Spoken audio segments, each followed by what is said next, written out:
most obvious differences between playing RE4 in VR and on console is the shift in perspective and interactivity.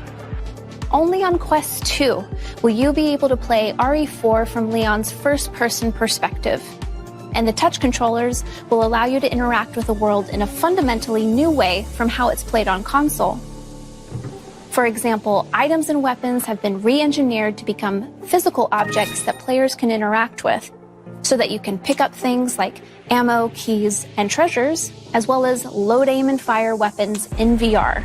You'll also be able to switch weapons by grabbing them off your body instead of going into a menu. And you can wield separate weapons with each hand. Even RE4's famous menu is no longer a pause screen. It's an interactive tool. A ton of effort has gone into making weapon interactions smooth, satisfying, and responsive, including two-handed weapons like shotguns and rifles. Let's talk about the movement system now. We didn't want the shift from third to first person to change the fundamental way Leon moves or collides with the world.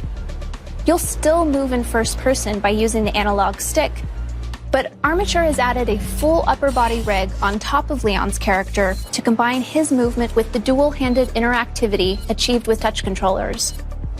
If you don't want to use the analog stick to move freely, Armature even added support for teleportation, as well as room scale movement so that you can explore the environment with natural motion. Technically speaking, Armature is using core systems from the original RE4 to drive gameplay and systems, but they've remastered art. Over 4,500 textures have either been repainted or up-resed. World geometry has been adjusted to work in stereoscopic 3D, and enemy behaviors and attacks have been balanced around the player's new perspective to increase mobility in VR. They've also improved support for running the game at a higher frame rate than the original 30 frames per second, and fixed many bugs that the 60 FPS versions of the game had. Armature has manipulated aspects of the original RE4 audio data and have used it instead as 3D spatial sound. So when you hear noises like crows, voices, and creaks, you're going to want to turn your head to see if there's a threat. They've also made sure that audio telegraphs from enemies to indicate which direction they're attacking from.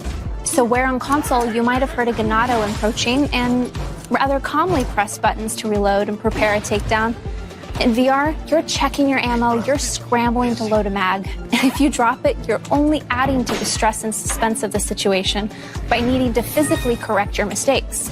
You'll be living in the moment, carefully tracking ammo and inventory.